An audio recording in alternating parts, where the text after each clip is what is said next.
Nah, kalau yang dinamisasi ini, kita menerjemahkan ajaran Islam dari Al-Quran Sunnah itu dalam seluruh aspek kehidupan, dalam bidang ekonomi, sosial, politik, seni, budaya, sehingga selalu menjadi aktual. Jadi aktual dia, tidak ngulang-ngulang apa yang ditulis 1000 tahun yang lalu, enggak, kita aktualkan pembaharuannya itu. Dan menjadi solusi zaman, nah, menjadi solusi dari problem zaman. Sehingga di sini perlu inovasi, perlu kreativitas, jangan dimurnikan. Kalau ini nggak boleh inovasi, nggak boleh kreativitas, harus dimurnikan.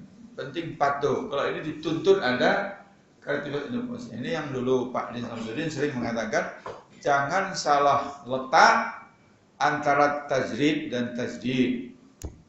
Jangan salah pasang antara dinamisasi dan purifikasi. Waktu menjelang muktamar 1 abad diadakan seminar tajdid di Universitas Muhammadiyah Malang, saya mengatakan Muhammadiyah tidak boleh melakukan pembaharuan di bawah tekanan. Harus atas kehendak kita sendiri, merdeka, nggak boleh di bawah tekanan. Apa tekanan itu? Tekanan publik yang mengatakan Muhammadiyah sekarang sudah jumud, udah beku, nggak ada lagi melakukan pembaharuan. Ayo bikin pembaharuan lagi Muhammadiyah seperti dulu. Kalau kita udah bingung juga, apalagi mau diperbarui. Sekolah udah modern semua. Apa dulu yang dianggap kolot, kuno oleh Muhammadiyah diperbarui menjadi kelas. Ini semua sudah begitu. Malah sudah banyak yang lebih canggih dari kita. Tentang ibadah juga, manajemen korban, haji, semua dakwah sudah diperbarui. Sehingga kita juga kalau ditanya orang apa lagi yang harus kita perbarui, kan mikir juga. Nah, dalam keadaan tertekan begitu harus melakukan pembaruan supaya mendapatkan applause, supaya dapatkan tepuk tangan, puji oleh para pengamat, hebat Muhammadiyah, modern, maju. Lalu sebagian tertarik untuk melakukan pembaharuan dalam bidang yang keliru. Akidah dimasuki lalu dikembangkan. Bukan pengembangan di akidah itu, tapi pemurnian. Mulai bicara tentang pluralisme agama, mulai bicara tentang surga bisa dimasuki oleh semua. Itu bukan pembaharuan, salah pasang. Sementara teman-teman yang lain ada yang salah pasang juga, yang harusnya didinamiskan malah dimurnikan. Apa-apa semua dimurnikan, budaya pun juga mau dimurnikan. Enggak boleh ada peringatan Maulid Nabi, itu bid'ah. Peringatan nuzul Quran bid'ah. Angkat nikah di masjid pakai pembukaan, pakai baca Quran, pakai macam-macam, terus ada serah-serahan, serah-serahan ya? Iya, seserahan. Itu semua bid'ah, nggak ada hadisnya. Acara nggak boleh dibuka dengan basmalah, ditutup dengan itu juga bid'ah. Dimurnikan semua. Pakaian pun juga dimurnikan, harus pakai jubah, pakai sorban. Kalau tidak itu tidak ikut sunnah. Nah, akhirnya terjadilah yang satu mengembangkan akidah, akhirnya menjadi liberal dia. Ya. Yang satu memurnikan muamalat, akhirnya menjadi sempit. Jadi sesak napas orang berislam itu. Semua nggak boleh. Baju batik nggak boleh. Semuanya nggak boleh. Saya dulu pernah di Arab Saudi, ada juga orang begitu. Pakai baju batik ini sholat saya. Habis sholat langsung ditegur. Ya akhi, hadis bid'ah. Sholat pakai baju batik ini bid'ah. Saya jawab, anta nafsak bid'ah, saya bilang. Dirimu sendiri juga bid'ah. Dulu kamu sama Nabi tidak ada, sekarang ada, bid'ah itu. Kalau definisi bid'ah itu tidak ada zaman Nabi, sekarang ada, maka dia juga termasuk barang bid'ah. Karena di zaman Nabi nggak ada dia, sekarang ada, berarti bid'ah juga.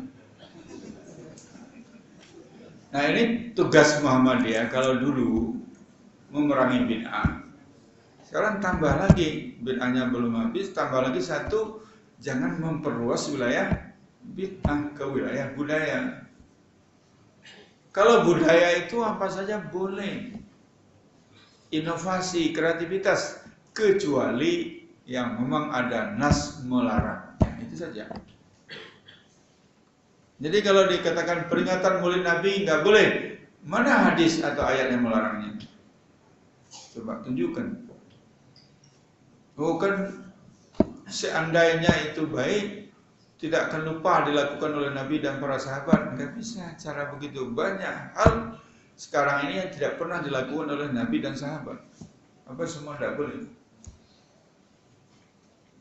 Jadi kalau memang budaya itu prinsipnya semua boleh kecuali dilarangnya. Tugas kita adalah mencari dalil yang melarangnya.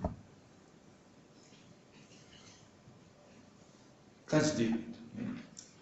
Jadi fondasinya adalah tauhid, berpegang teguh dengan Al-Quran Sunnah, kemudian tasdik. Nah yang keempat, fondasi kita itu adalah wasatiyah.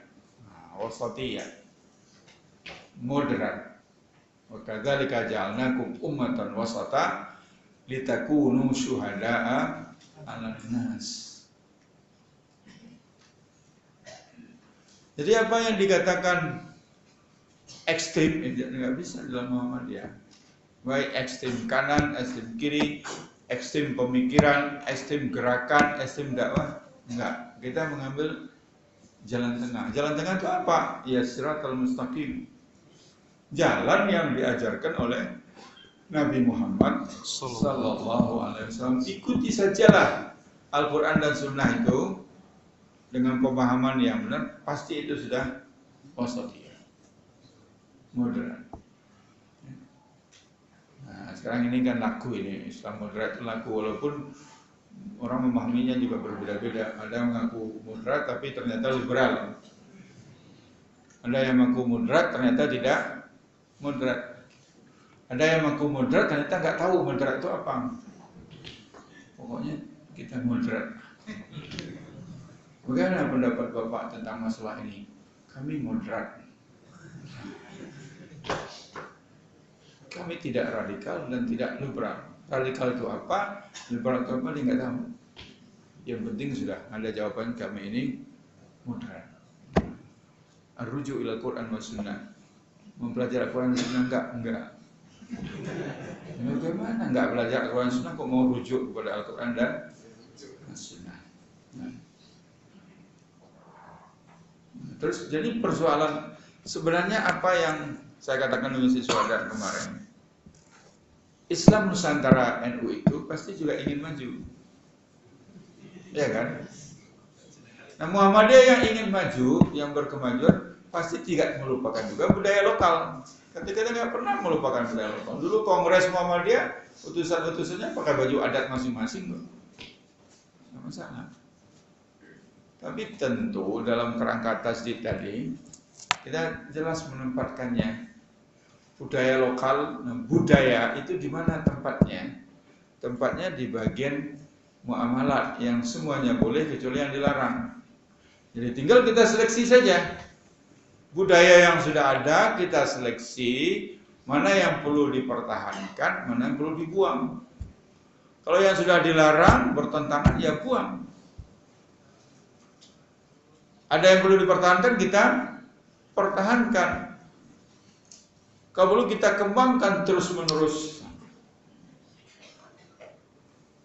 Jadi sebenarnya Kiai Ma'ruf Amin itu mengambil apa yang dilakukan oleh Muhammadiyah, al-islah ila ma huwal aslah fal aslah summal aslah. Pak Din kasih komentar, nah itulah Islam berkemajuan. Al-islah selalu melakukan reformasi, begitu. Ila ma huwal aslah, menuju yang lebih baik. Summal aslah, terus kepada yang lebih baik lagi. Fal aslah, yang lebih baik lagi. Jadi maju terus, nggak boleh tetap ke depan kita. Maju itu kan ke depan ya. Ke depan maju itu. sejarah iya jadi pelajaran, tapi bukan mau kembali lagi ke depan, maju. Cuma kan kadang-kadang ya memang itulah disalahpahami, dikira budaya yang namanya budaya lokal itu ya dikira tahlilan. Begitu semangatnya Said Agil tahlilan sampai mengatakan yang tahlilan itulah yang Pancasilais. Yang tidak tahlilan berarti tidak Pancasilais. Nanti dia lupa kalau perumus Pancasila itu Bung Karno. Bung Karno anti tahlilan. Oh ya. Baca di buku Bung Karno anti tahlilan. Nggak mau, dia nggak pernah dia tahlilan. Nah, bagaimana perumus Pancasila dibilang tidak Pancasilais? Hanya karena tidak tahlilan. Jadi Kiai Said Agil nggak bisa membedakan mana yang tahlil dan mana yang tahlilan. Kalau la ilaha illallah itu tahlil. Kalau selamatan itu tahlilan. Beda. Tapi sebenarnya itu saya mengerti ya. Kalau nggak diungkap keluar oleh orang lain nggak ada masalah, karena dia bicarakan di tempat mereka sendiri. Kadang-kadang ya bicara di dalam negeri itu kan ada jok-jok, ada juga untuk bakar-bakar ya, semangat, gembira-gembira. Kayak kita bicara di sini kan kadang kita kan juga menggembira-gembirakan juga. Tapi dunia sekarang harus hati-hati. Walaupun bicara dalam rumah sendiri, di tempat sendiri, orang cepat ngirimnya ke WhatsApp. Sebentar saja keluar di WhatsApp. Nah, kalau sudah keluar di satu WhatsApp, ya sudahlah. Macam-macam orang kopas apa copas? Kopas, copy paste. Kopas dari sebelah, kopas dari tetangga sebelah, kopas dari grup sebelah. Grup sebelah nyibur sana. Jadi saya ceramah sekarang agak hati-hati juga saya.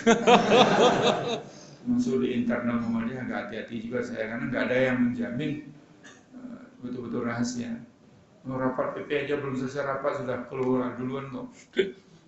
Kita kemarin dalam menentukan ketua-ketua bidang, ketua-ketua majelis itu kan cuma ditampilkan di layar, ya. Masih mentah. Iya. Sampai saya di rumah, anak saya sudah tahu. Iya.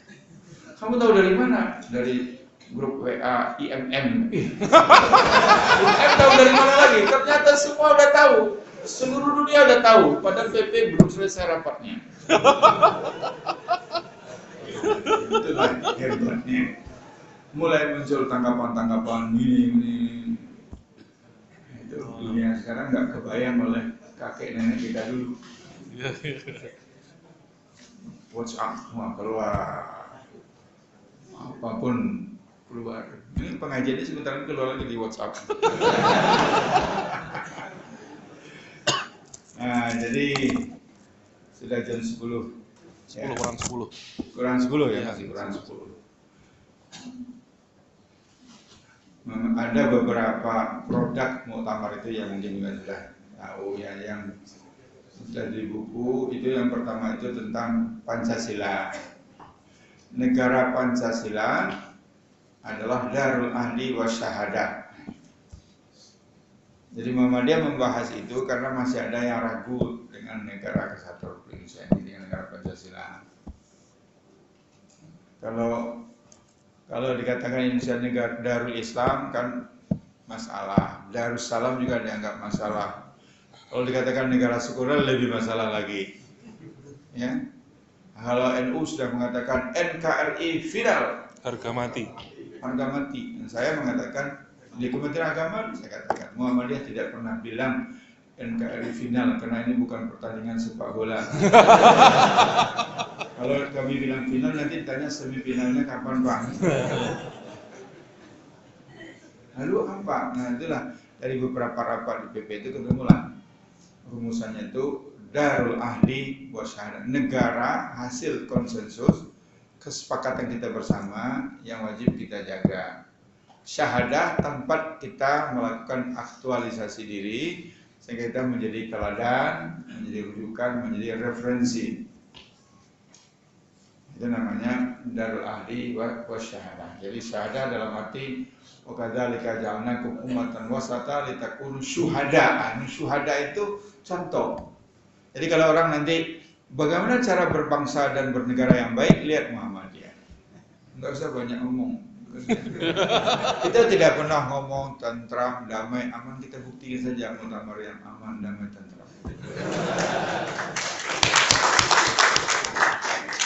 Bisa teruskan, takut dimasukkan ke WA.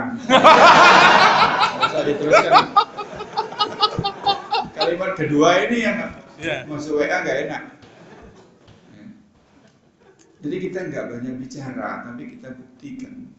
Tentram itu kita buktikan, toleran itu kita buktikan, tidak diomongkan. Bagaimana kita bicara harus toleran dengan berkelahi? Harus toleran dengan maksa orang? Damai dengan ribut-ribut? Kan tidak bisa. Yang menculik. Jadi rujukan kita. Itu namanya syuhada. Kemana negara Pancasila ini kita bawa? Kepada baldatun Thaibatun warabbun ghafur. Baldatun Thaibatun itu adalah negeri yang aman, kemudian sejahtera. Jadi paling penting aman dulu. Banyak duit nggak aman? Aman, sejahtera. Aman saja nggak makan-makan juga nggak bisa. Ya, adil, bermartabat. Dan yang penting lagi, Tuhan reda. Amerika mungkin sudah aman dia. Sudah sejahtera dia. Mungkin untuk warga negaranya sudah adil, bermartabat, tapi belum tentu Allah meredai. Banyak yang makmur di dunia tapi tidak bertuhan. Homoseks di mana-mana, lesbi di mana-mana. Nah, itu negara yang tidak diredai oleh kita ingin begitu. Nah, itu buku satu. Nah, buku yang kedua itu yang telah dikeluarkan adalah mungkin kapan-kapan bisa kita bahas satu-satunya. Singkat. Buku yang kedua itu tentang dakwah pencerahan di komunitas, dakwah pencerahan dalam komunitas umat. Jadi komunitas itu umat ini kita bagi-bagi berbasis komunitas elit, menengah, bawah, komunitas hobi, komunitas macam-macam itu. Jadi dakwah kita itu harus lebih segmented lagi. Lebih fokus lagi. Kita nggak bisa masuk ke kantor-kantor, perusahaan-perusahaan. Kita nggak masuk ke perumahan-perumahan orang lain yang masuk. Itu naskah yang kedua. Nah, kalau yang ketiga cuma program kerja ya. Itu yang dihasilkan oleh Muktamar, dan program ini harus dijabarkan dan dilaksanakan sampai ke bawah. Nanti diingatkan, di musbil diingatkan jangan bikin program sendiri. Dulu buat musbil buat program sendiri. Musda nanti bikin program sendiri. Nanti majelis rakernas bikin program. Lalu untuk apa muktamar? Jadi muktamar sudah buat program, jabarkanlah oleh PP, PWN, PDM, PCM, ranting, laksanakanlah oleh majelis lembaga mengacu kepada program. Jadi kita nggak usah mikir program lagi, tapi bagaimana menjabarkannya yang lebih operasional, bagaimana strategi pelaksanaannya, dan bagaimana apa yang menjadi prioritas. Tahun pertama apa, kedua apa, ketiga apa. Hubungan orang kan itu yang penting. Yang paling berat itu kan bukan menyusun program. Kalau menyusun program itu gampang itu. Yang paling berat itu adalah melaksanakannya.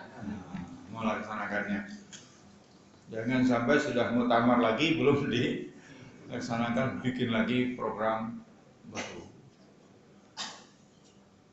Saya kira begitu saja yang bisa saya sampaikan dalam kesempatan yang khas ini. Terima kasih. Wassalamualaikum warahmatullahi wabarakatuh. Sisa waktu 5 menit ini mungkin singkat Ustaz, saya mendapatkan titipan beberapa orang mengenai ada beberapa orang Muhammadiyah yang kemudian menciptakan fikih kebinekaan. Kita ingin dengar pendapatnya Ustaz tentang fikih kebinekaan. Singkat saja. Saya terus terang belum baca, belum dikasih fikih kebinekaan itu. Tapi saya mengatakan bahwa itu bukan urusan Muhammadiyah. Karena yang membuatnya itu Ma'arif Institute, sebuah NGO yang tidak ada hubungan organisasi dengan Muhammadiyah, cuma minjem tempat gedung Muhammadiyah. Nah, kalau orang minjam tempat itu, Ma'arif Institute misalkan, kalau hasilnya bagus, ya Muhammadiyah mungkin dapat cipratan bagusnya. Tapi kalau hasilnya salah, kontroversial, Muhammadiyah juga dapat hawa panasnya. Nah ini dilemanya. Sehingga kepada sekretariat di Jakarta sudah diberitahu supaya lebih selektif meminjamkan kantor gedung aula di Jakarta. Dulu pernah dipinjam juga oleh institut juga atau oleh kelompok lain. Saya menyaksikan sendiri, undangannya ada orang-orang barat juga, ada orang-orang liberal, laki perempuan, terus di sana cepika-cepiki. Laki-lakinya cepika-cepiki dengan perempuan bule. Halo, fine. Kan di barat biasa begitu. Kebetulan Ustadz Abdul Wahab dari Muhammadiyah Internasional dari Malaysia sedang berkunjung ke PP dan melihat itu, marah-marah dia. Apa-apaan ini Muhammadiyah? Laki perempuan ciuman. Lalu dijelaskan itu bukan Muhammadiyah. Itu hanya orang lain yang memakai tempat Muhammadiyah. Nah, itu masalahnya. Kalau kita tidak selektif menyewakan, bukan nyewa itu, meminjamkan gedung. Ya. Jadi entah apa isinya fikih kebenekaan itu saya tidak tahu, tapi saya hanya menyoroti dari sisi itu bukan produk Muhammadiyah. Apapun yang dibikin oleh Ma'arif Institute menjadi tanggung jawab Ma'arif Institute. Kalau bagus, Ma'arif itulah yang dipuji. Kalau salah, kritiklah Ma'arif Institute. Nah saya nggak suka itu yang buat Ma'arif Institute. Kalau salah yang dikritik malah Muhammadiyah. Urusannya apa? Maka keluarlah ucapan saya, tidak ada urusannya dengan Muhammadiyah. Jadi buku pemikiran pribadi lembaga di luar Muhammadiyah menjadi tanggung jawab masing-masing. Karena Muhammadiyah kan tidak melarang. Boleh aktif di Muhammadiyah, tapi kita tidak bisa melarang orang mempunyai pikiran yang berbeda. Silakan. Tapi jangan pakai nama Muhammadiyah. Kalau pakai nama Muhammadiyah harus menunjuk kepada pemikiran Muhammadiyah yang dihasilkan oleh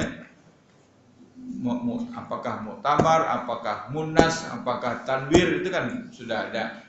Nah itulah yang disebut pemikiran resmi Muhammadiyah. Di luar itu kalau pribadi tanggung jawab pribadi, kalau lembaga tanggung jawab lembaga. Jadi jangan memperalat Muhammadiyah untuk memasarkan ide-ide kita. Kalau kita membantu Muhammadiyah, idenya kok sejalan, nggak ada masalah. Malah Muhammadiyah akan mengucapkan terima kasih. Tapi kalau bertentangan, nah jangan kesalahannya ditimpakan kepada Muhammadiyah. Dulu sudah kita koreksi juga buku yang dikeluarkan oleh Ma'arif Institute untuk anak-anak sekolah dulu.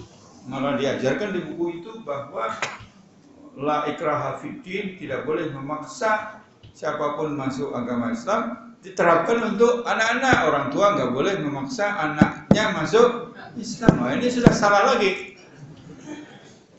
Nah, kalau anak-anak dibiarkan bebas memilih, ya dia maunya dia nggak sekolah. Kalau anak kecil suruh bebas, kamu mau sekolah apa enggak? Enggak. Mau sholat apa enggak? Enggak. Jadi ketika anak-anak itu tanggung jawab orang tua. Ayat itu bukan untuk anak-anak. Salah lagi, pada buku itu terlanjur dibagi-bagikan ke sekolah-sekolah Muhammadiyah, tegur oleh PP, ditarik buku itu. Ini problem.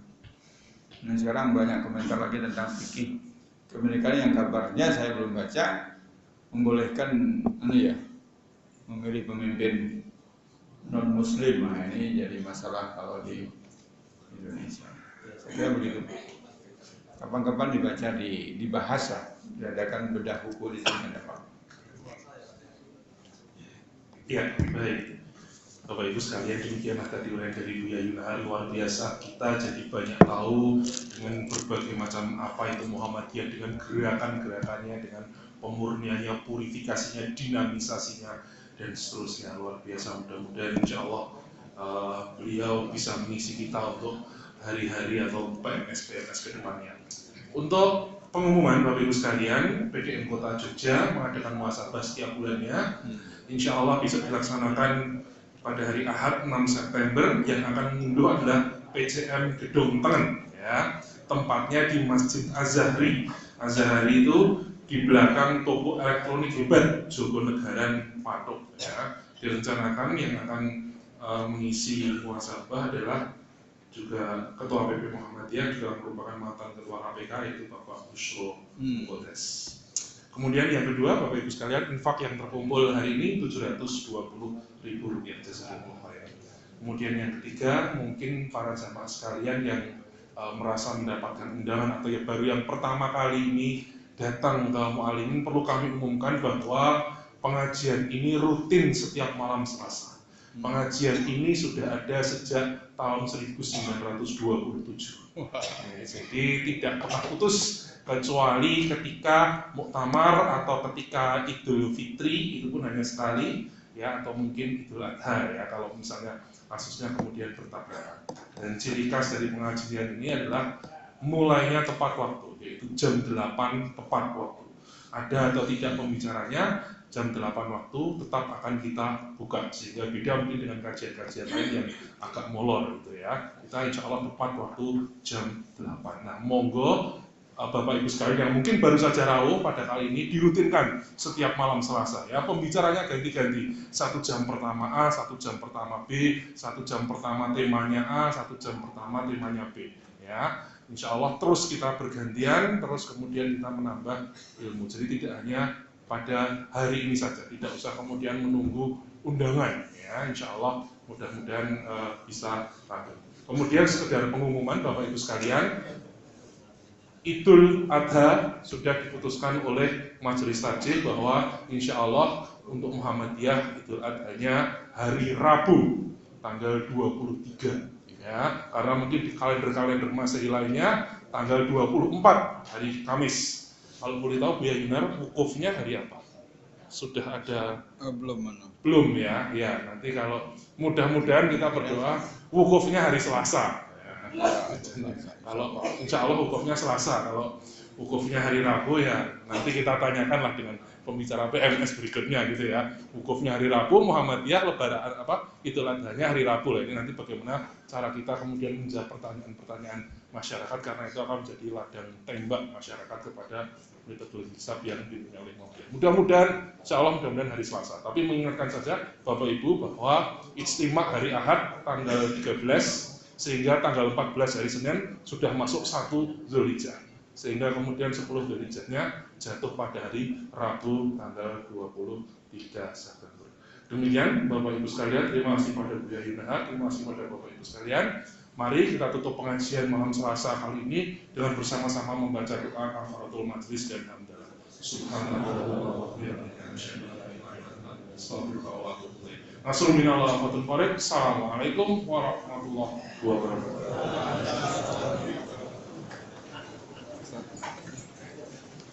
Terima kasih Bu ya. Sama itu Bu ya.